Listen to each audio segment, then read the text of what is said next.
오늘 주실 말씀을 함께 보겠습니다. 오늘 주실 말씀은 누가복음 말씀입니다. 누가복음 17장 11절로 19절의 말씀을 한번 보겠습니다. 누가복음 17장 11절에서 19절까지의 말씀을 천천히 같이 읽습니다. 예수께서 예루살렘으로 가실 때에 사마리아와 갈릴리 사이로 지나가시다가 한 마을에 들어가시니 나병 자가 10명이 예수를 만나 멀리서서 소리를 높여 이르되 예수 선생님이여 우리를 불쌍히 여기소서.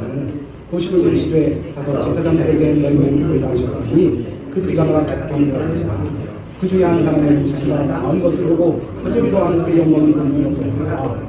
예수의 말하여 이르어 감사하니 그는 사마리아 사람이라.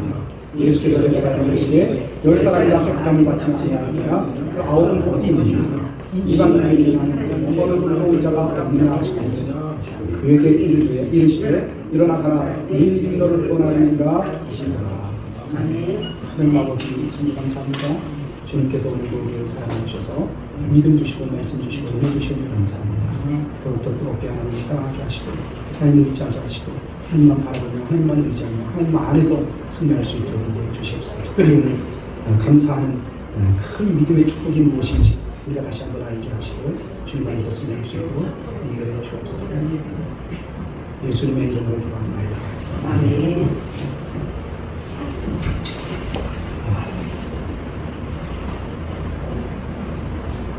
오늘 감사하는 큰 믿음의 축복이라는 제목으로 함께 말씀을 드리게 됩니다. 어느 날 예수님께서 예루살렘으로 가시는 길에 사마리아와 갈릴리 사이를 지나가셨어요. 어느 한 마을을 지났는데 나병 환자 10명이 모여 있어서 예수님께 자기들의 불치병을 고쳐달라고 이제 소리치면서 애원하는 이야기가 오늘 이야기입니다. 다른 사람들은 보통 사람들은 나병 환자가 가까이 오면 울물까 그렇죠? 피해가잖아요. 모르고 그 곁에 오면 돌탕을 맞아도 아무 할 말이 없이 얻어맞아야 될 사람들이 바로 이 나병 환자들입니다. 그래서 가까이 오지도 못하고 예수님 앞에 멀리서 소리를 치고 있어요. 그런데 오늘 예수님께서는 그들을 불쌍히 여기셨습니다. 그리고 메시아의 능력으로 예수님의 권능으로 그들을 깨끗이 고쳐주셨습니다. 그 얘기, 오늘 얘기 다 그 얘기예요. 그래요. 역사 이래로 나병이 이처럼 깨끗하게 나오는 것은 초자연적인 역사예요. 게다가 10명이 한꺼번에 다 나왔잖아요. 보통 의사 같으면 어떻게 하겠습니까? 와서 막 피 검사를 하고 소변 검사를 하고 혈액 검사를 하고 그다음에 천진기도 갖다 대보고 그다음에 눈으로 보고 피부도 이렇게 보고 그러겠지만 예수님께서는 멀리 있는 나병 환자들을 향해서 그냥 고쳐주셨어요. 그들이 기적적으로 병이 나은 역사는 바로 주님의 축복입니다. 아마 온 가족들과 온 동네 사람들의 아마 그 동네에 다 축제가 열렸을 거예요. 그렇잖아요. 죽을 병에 걸린 사람들이잖아요. 그 당시만 해도 나병은 죽을 병이잖아요. 불치의 병이잖아요. 그런 사람들이 나와서 집으로 돌아왔으면 얼마나 큰 잔치가 동네마다 큰 잔치가 벌어졌겠습니까? 그런데 그날 마음이 가장 허전한 분이 계십니다. 마음이 얼마나 허전한지. 병은 고침을 받았는데요. 예수님의 마음은 참 허전했어요. 그분이 누구시냐? 바로 우리 예수님이에요. 당시 인생 최악의 불치병을 고쳐주셨는데 10명 중 9명만 고맙다는 9명이 고맙다는 말 한마디 없이 각기 자기 집으로 돌아갔기 때문에. 그런데 오직 한 사람만 감사드리러 예수님께 들어왔습니다. 그에게 예수님이 질문합니다. 10사람이 다 깨끗함을 받지 아니하였느냐? 그 아홉은 어디 있느냐? 10사람이 다 나음 받았는데 9사람 어디 가고 한 사람만 나에게 왔느냐? 이렇게 말씀하시는 거예요. 오늘날 사람들이요 은혜를 받거나 좋은 일이 생기면요 10사람 중 9명은 자기 갈 길 바쁘게 갑니다. 그리고 한 사람만 감사해요. 그리고 한 10%만 감사하죠. 오늘날의 세상이나 그때의 세상이나 마찬가지예요. 요즘 사람들은 90%는 감사를 모르고 살아갑니다. 오히려 더 가지려고 그러죠. 더 챙기려고 그러죠. 그러니까 우리가 세상 살아갈 때 누가 내가 호의를 베풀었으면 그 사람이 감사하다라고 그거 들으려고 생각하지 마세요. 그거 들으려고 하다가는요 괜히 욕먹어요. 내 보따리 찾아내라 그래요. 오늘날의 세상이 그런 세상이에요. 90%는 고맙다는 말 한마디 없이 그냥 갈 수 있다는 것입니다. 마치 부모로부터 선물을 받은 아이들이 그 선물 보따리를 챙기자마자 당연히 받은 것처럼 그냥 자기 방으로 가버립니다. 고맙다는 인사도 안 해요. 그런데 그 모습이 바로 우리 모습이래요. 우리 모습. 대부분의 사람들이 그래요. 뭘 줘도 감사가 없고 어디 가서도 당연히 받을 것처럼 생각해요. 음식점 가서 내 돈 내고 내가 먹었으니까 뭐 감사해 감사해. 내 돈 내고 내가 먹었는데 근데 어떤 사람은 감사해. 고맙습니다. 잘 먹었습니다. 내 어머니가 내 어머니가 매일마다 식사를 차려줍니다. 그러면 어머니 감사합니다. 잘 먹었습니다. 요즘 사람은 인사 안 해요. 그냥 당연히 내가 받았으니까 나 먹으면 내가 당연히 받을 거 아니야? 그럼 감사하자. 오히려 불평합니다. 반찬이 이게 뭐야? 이게 뭐야? 맛이 없네? 뭐 이거 탔네? 무슨 밥이 꼬들꼬들하네? 아 오늘은 밥맛이 없네? 이러면서 불평해. 이게 사실은 우리의 모습이라는 거예요. 이번 추석을 당하면서 여러분 주변 사람들한테 감사하셨습니까? 내 아들, 딸들한테 또 내 주변에 있는 사람들한테 감사했습니까? 여러분들 감사하는 여러분이 되시기 바랍니다. 오늘 10명이 다 고침을 받았는데 한 명이 찾아왔어요. 한 명이. 그 사람은 유대 사람이 아니었어요. 사마리아 사람이었어요. 사마리아 사람은 어떤 사람입니까? 그 당시에 사람들로부터 개 취급받던 사람들이에요. 잘 못 살던 사람들이에요. 은혜도 잘 받지 못했던 사람이에요. 인간적으로 보기에. 그런데 그 한 사람이 예수님을 찾아왔어요. 오늘날도 역시 마찬가지입니다. 하나님의 은혜를 잘 알 것 같은 사람이 감사를 소홀히 할 수 있다는 거예요. 알만한 사람이 감사하지 않아요. 오히려 더 불평합니다. 알기 때문에 그런다고 얘기해요. 또 자녀들이 키우다 보면 호강하면 호강할수록 더 감사하지 않아요. 고마울 줄 모릅니다. 왜요? 은혜를 당연한 것으로 여겨요. 내가 받아야 될 당연한 권리로 여겨요. 오늘날 직장 다니는 사람들이 어떻습니까? 열심히 일하면 그냥 돈 나오는 줄 알아요.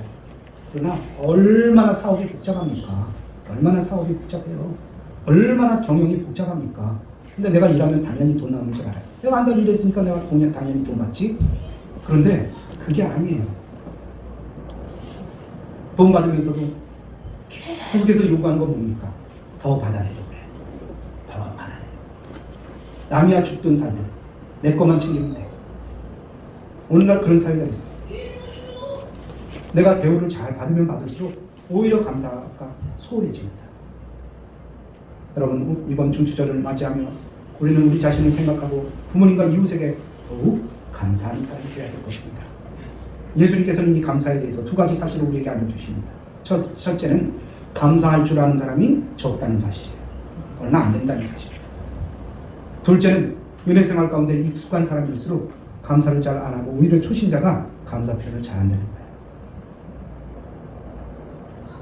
그래서 예수님께 감사할 줄 아는 사람이 큰 믿음의 사람이다 라고 말씀하십니다.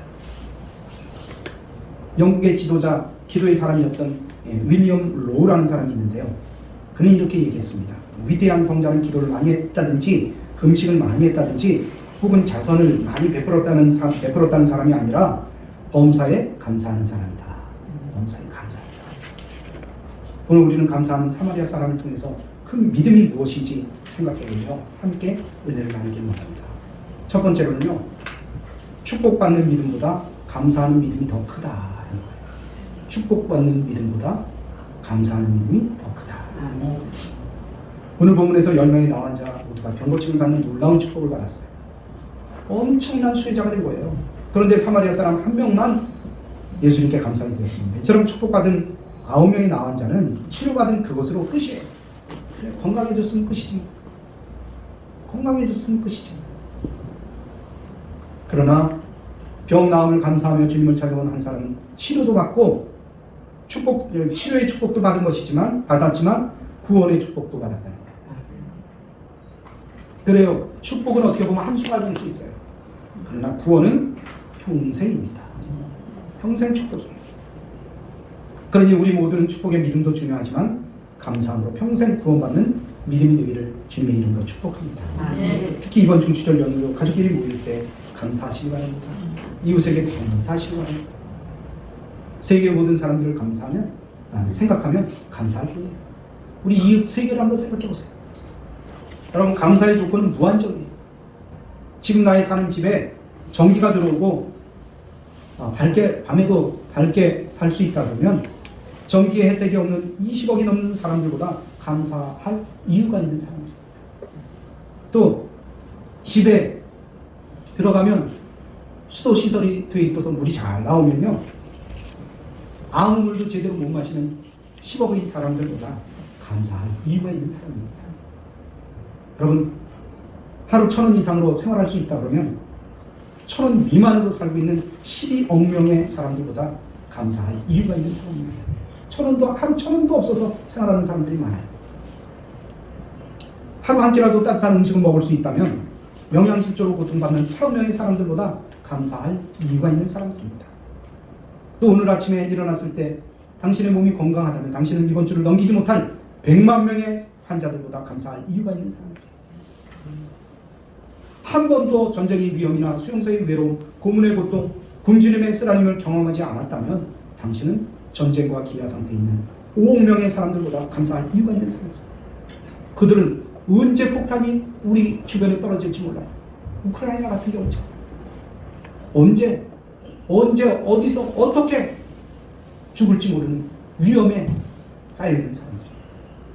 또는 체포나 협박이나 학대나 고문, 그리고 죽음의 위협이나 두려움 없이 교회에 나갈 수 있다 그러면 우리는 이 세상 30억의 사람들보다 감사할 이유가 있는 사람들입니다. 북한에서 이탈해온 북한 이탈 주민을 보면요, 북한에는 교회가 2개 있대요. 봉수교회와 또 무슨 교회라고 그러더라고요. 네, 교회가 2개가 있대요. 근데 실제로 거기는 목사가 없대요. 교회 나가는 사람들은 주님을 믿어서 나가는 게 아니에요. 아무 믿음 없이 나가는 거예요. 그리고 교회 기독교인들을 얼마나 핍박하는지 북한 이웃, 하루 우리 이웃에 있는 북한만 해도 그렇잖아요. 저 중동 쪽에 가면 기독교로 인해서 죽는 사람들이 많이 있다는 거예요. 인도도 그렇고. 언젠가 카톡이 막 오는 거예요. 인도에 무슨 일로 인해서 기독교인들이 지금 몰살당할 위기에 처했다, 기도해라. 이런 문자가 옵니다. 여러분 어떻습니까? 오늘 교회 온다고 해서 누가 교회 못 가게 막는 사람이 있습니까? 경찰이 가서 막습니까? 그렇지 않으면 이웃이 막습니까? 아무런 어려움 없이 올 수 있지만 내가 게을러서 못 오죠. 내가 생각이 잘못돼서 못 오지. 믿음이 없어서 못 오지. 여러분의 냉장고를 열면 먹을 음식이 있고 옷장을 열어보면 내 몸에 맞는 옷들이 있고 편안하게 잠을 제대로 잘 수 있는 집이 있다면 그 집이 뭐 엄청난 대궐 같은 집이 아닐지라도 이 세상 사람들 75%보다 더 감사할 이유가 있는 사람입니다. 그리고 은행에 저축을 하거나 내 지갑에 쓸 돈이 어느 정도만 있어도 조그만 여유만 있다고 한다 할지라도 이 세상에 8% 안에 드는 감사할 이유가 있는 사람들이에요. 또 부모님이 살아계시고 지금 혼자가 아닌 가족과 함께라면 보기 드물게 감사할 이유가 있는 사람들입니다. 또 당신이 글을 읽을 줄 안다면 이 세상의 문맹자 20억의 사람들보다 더 감사할 이유가 있는 사람이라는 것입니다. 이렇게 생각해 보니까 우리가 얼마나 많은 복을 받은 사람들입니까? 생각하면 할수록 감사할 내용이 넘치는 겁니다. 한마디로 일상을 감사하는 자가 믿음의 구원을 받는 큰 사람들이라는 거예요. 이 시간에도 감사가 넘치기를 주님의 이름으로 축복합니다. 두 번째로는 기도하는 믿음보다도 감사하는 믿음이 더 크다는 거예요. 오늘 본문에 등장하는 사람들은 예수님을 향해서 큰 소리로 외치면서 이제 간절한 마음을 기도했습니다. 오늘날이나 그 당시나 나의 병은 참으로 고통스럽고 어려운 병입니다. 무서운 병이에요. 손 마디마디가 tuktuk하고 눈썹 쑥쑥까지 발톱 빠지고 막 마디마다 고름이 차고. 그런데 더 무서운 건 뭐냐? 이 병이 전염병이었다는 거예요. 여러분 얼마 전 코로나를 생각해보세요. 코로나 걸려서 죽은 사람도 있지만 거의 살아나잖아요. 그러나 이 나병에 걸리면 온몸이 흉측하게 변해서 죽는 거예요. 약도 없어요. 게다가 가족들한테 가족들과 분리됩니다. 이웃들과 분리됩니다. 누가 먹고 살 걸 대줍니까? 누구한테 해코지 당하는지 모르는 그런 상황입니다. 그런 어려움을 당할 때 소문이 들렸잖아요. 예수님 소문을 들은 거예요. 그것이 바로 복음이었습니다. 복음, 기쁜 소식. 예수님만 만나면 살 수 있겠다. 예수님께서는 죽은 사람도 살려주시니 기적을 베풀어 주시니 불병을 고침받을 수 있겠다. 예수님이 오시는 그것을 기다리다 그들은 저 멀리서 가까이 오지도 못하고 소리를 지르는 거예요. 공함이 얼마나 컸는지 12절과 13절 물어보세요. 한 마을에 들어가시니 나병 환자 10명이 예수를 만나 멀리 서서 소리를 높여 이르되 예수 선생님이여 우리를 불쌍히 여기소. 그냥 얘기했겠어요? 얼마나 목이 커져라 소리 질렀겠어요. 그들은 나병 환자였잖아요. 부정 환자들이었잖아요. 보통 사람들에게도 접근하지 못하고 예수님께도 접근하지 못한 거예요. 그래서 그 멀리서 자기네들이 낼 수 있는 그 소리는 목이 터져라고 예수님께 소리를 지르는 거예요. 예수 선생님이여 우리를 불쌍히 여겨주시니 예수님께서는 그들을 보시고 가서 제사장에게 너희 몸을 보이라고 말씀하셨어요. 외면하실 수도 있어요. 모르는 체 할 수도 있어요. 그냥 지나치실 수도 있었어요. 그런데 예수님께서는 그들을 불쌍히 여기셨다. 불쌍히 여기셨다. 그 10명 모두가 뭐 다른 길이 없잖아요. 그러니까 믿고 순종하는 거예요. 다른 길은 없어요. 다른 방법이 없어요. 그러니까 예수님이 주신 그 말씀을 순종하는 거예요. 믿거나 안 믿거나 어쨌든 그들은 믿고 제사를 하고 달려갑니다. 그런데 그 달려갈 때 병이 나았습니까? 안 나았습니까? 몰랐잖아요. 사실은 몰랐잖아요. 날 거를 믿었다는 게 중요한 거예요. 그리고 순종했다는 게 중요한 거예요. 믿고 순종하는 거예요. 제사장한테 가다가 어디까지 갔는지 모르겠어요. 가다가 병이 다 났어요. 가다가 병이 다 났어요. 만약에 누가 하나라도 거기서 아이 그걸 어떻게 믿어? 아니 우리를 본 것도 아니고 저 멀찍이에서 너희 몸을 제사장한테 가서 보이라고 말씀하셨는데 그거 어떻게 믿어? 난 안 갈래. 힘만 들지 거기까지 어떻게 가? 갔다가 괜히 돌탕 맞아 죽는 거 아니야? 그거 안 갔다 그러면 병 나았지 않았을 거예요. 근데 열명이 믿고 순종하고 가다가 그러니까 믿고 순종하는 것도 중요하지만 행동으로 옮기는 게 중요한 거예요.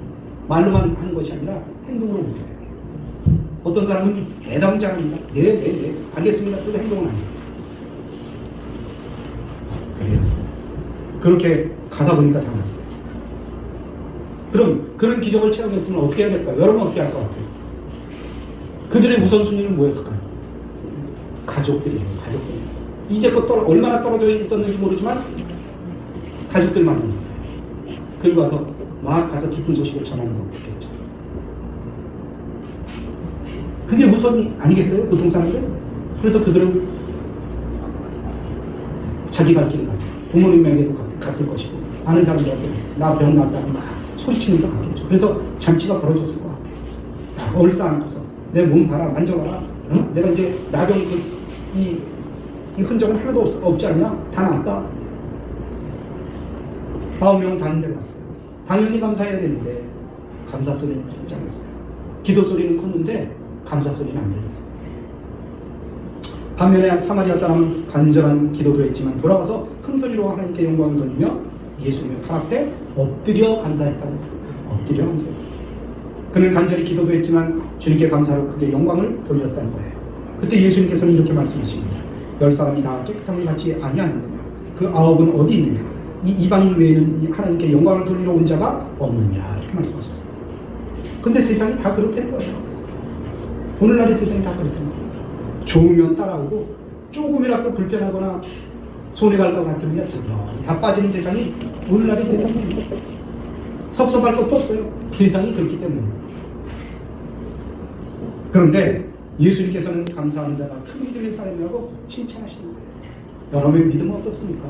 힘들고 어려울 때는 죽을 듯 살 때 주님 앞에 부르짖지만 뭔가 좀 해결되고 문제가 없을 것 같으면 뒤도 안 돌아보고 가는 세상, 오늘의 세상. 여러분 그렇지 않습니까?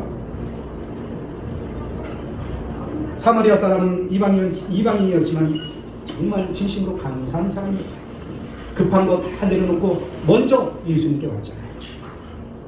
여러분 토레이 박사라는 사람은 감사 충만이고 성령 충만이다라고 얘기했습니다. 우리는 축복받을 때마다 감사하고 기도 응답 받을 때마다 감사드리는 신앙이 되어야 되는 것입니다. 오늘 평안히 살고 건강한 삶을 사는 것만으로도 축복이에요. 힘들어도 감사하면 감사할 일이 또 생깁니다. 계속 생겨요. 어려워도 감사하면 축복의 역사가 일어나요. 할렐루야. 축복의 역사는 감사의 증거입니다. 이러한 감사 신앙이 수준이 높은 신앙입니다. 어떤 사람은 오랫동안 교회를 다니고 신앙이 조금 더 됐지만 늘 불평이야. 여러분 감사하시기 바랍니다. 끊임없이 감사하는 신앙이 큰 믿음입니다. 오늘 아침 우리는 모두 감사한 소리를 높여야 될 것입니다. 한번 우리 따라서 해봅니다. 하나님, 예수님, 감사합니다. 감사합니다. 네, 정말 여러분의 마음속에서 우러나와서 그렇게 하나님 앞에 예수님 앞에 외치는 여러분 되시기 바랍니다. 세 번째로는요, 하나님께 감사하며 영광 돌리는 믿음이 더 큰 믿음입니다. 영광 돌리는, 하나님께 영광 돌리는 것. 제사장에게 가다가 나병을 고침받은 9명의 사람들은 너무너무 기뻤어요. 그래서 제일 먼저 어디로 달려갔을 것 같아요? 자기 집을 갔겠죠. 가족들 만났고 가족들이 남들을 궁금해하고 애타게 생각하니까 가족들한테 달려갔겠죠. 갑자기 고침을 받았어요. 그렇잖아요?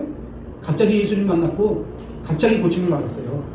그러니까 떨어졌던 가족 만나는 게 급했어요.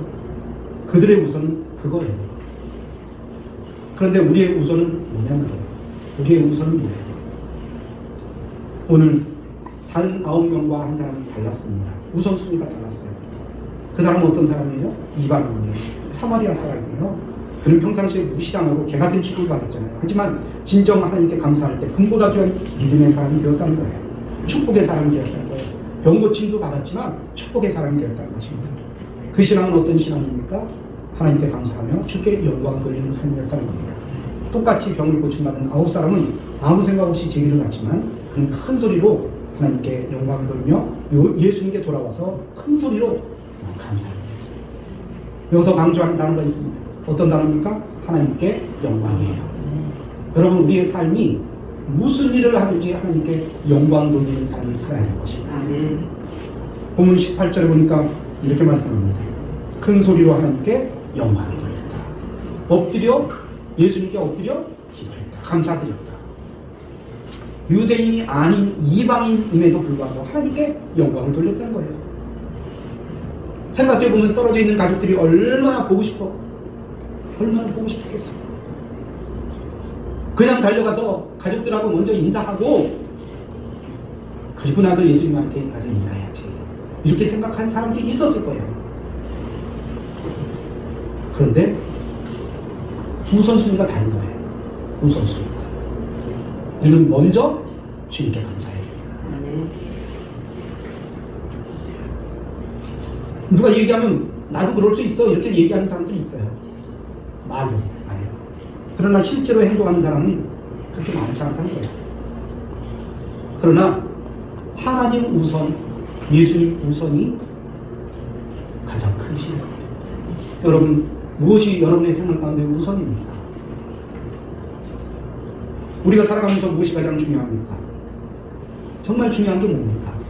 특별히 우리 중치료를 당하면서 하나님 앞에 감사하고 또 이웃에게 감사하고 가족에게 감사하고 감사를 나중으로 미루거나 연기하지 마십시오. 즉시 감사해야 됩니다. 그렇지 않으면 감사가 반감되거나 우리 스스로 잊어버려요. 감사해야지 했는데 나중에 지내고 보니까 기회를 놓쳤어요. 멋쩍잖아요. 나중에 뭐 한참 지난 다음에 가서 그때 감사했습니다. 옛날에 그거 했던 거 감사했습니다. 좀 그렇잖아요.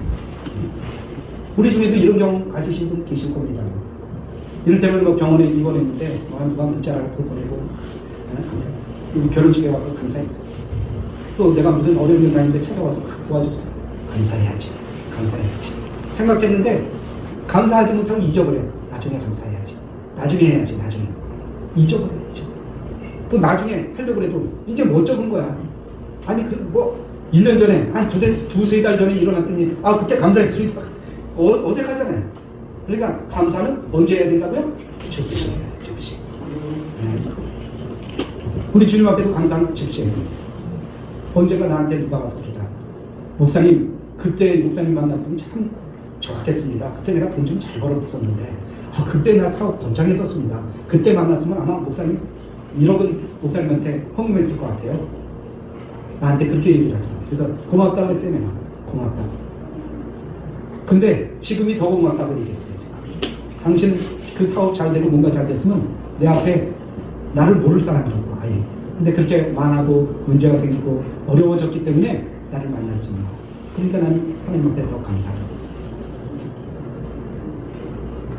누구든지 그래요. 기도해주면 목사님 내가 잘 되면 목사님한테 보답하겠습니다. 은혜를 받겠습니다. 수도 없이 많이 그런 거 얘기를 들었습니다. 그러나 전화하는 분도 없어요. 어떤 사람들. 그래요. 미루지 맙시다. 감사를 미루지 맙시다. 하나님의 예배를 미루지 맙시다. 헌금도 마찬가지예요. 헌금도.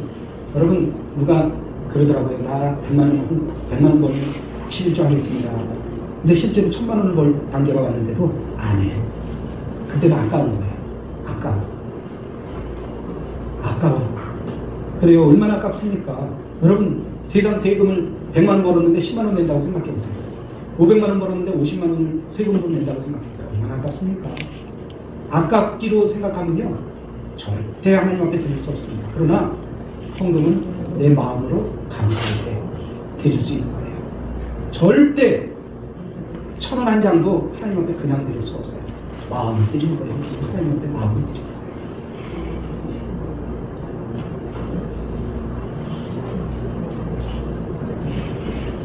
감사할 때 즉시 주님 앞에 드리기 바랍니다. 9사람처럼 자기만 기뻐하는 신앙보다 하나님께 영광 드리는 한 사람의 믿음이 더 크고 함이 없습니다. 우리 모두 감사하는 큰 믿음에 그 한 사람이 되기를 주님의 이름으로 축복합니다. 결론의 말씀을 드립니다. 예수를 만나서 불치병, 나병을 앓던 10사람이 기적적으로 고침을 받았지만 한 사람이 구원을 받았습니다. 9사람은 치료의 은혜를 받았지만 치료받는다고 해서 구원받는 게 아니에요. 축복받았다고 다 구원받는 게 아니에요.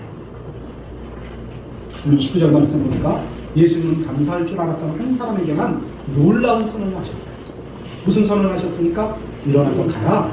네 믿음이 너를 구원하라. 이게 최고예요. 10사람이 모두 치유의 축복을 받았지만 한 사람만 구원받은 거예요. 이 한 사람 사마리아 사람은 병도 고침받고 영혼도 구원받는 전 치유의 은총을 받은 것입니다. 감사하는 자에게 이 큰 기적이 일어납니다. 감사하는 자에게 이 큰 축복을 주십니다. 그 큰 복은 구원을 줍니다. 감사하는 자에게 하늘문이 열리고 땅이 열매를 냅니다. 감사하는 자에게 길이 열리고 형통합니다. 오늘도 주님께 감사하는 자를 향해서 이렇게 우리 주님께서 말씀하십니다. 일어나 가라. 감사하는 네 믿음이 너를 형통하게 하고 축복을 받게 할 것이다. 축복받는 신앙도 좋지만 먼저 감사하는 믿음, 기도하는 신앙도 좋지만 먼저 감사하는 마음, 자기만 기뻐하는 신앙도 좋지만 하나님께 영광 돌리는 믿음이 큰 믿음입니다. 오늘도 범사에 감사하는 신앙인이 되어서 주님께서 주시는 형통의 축복, 구원의 축복, 강건의 축복, 그 축복의 주인공이 다 되시기를 주님의 이름으로 축원합니다. 할렐루야. 이 말씀 생각하면서 하나님 앞에 기도하시겠습니다.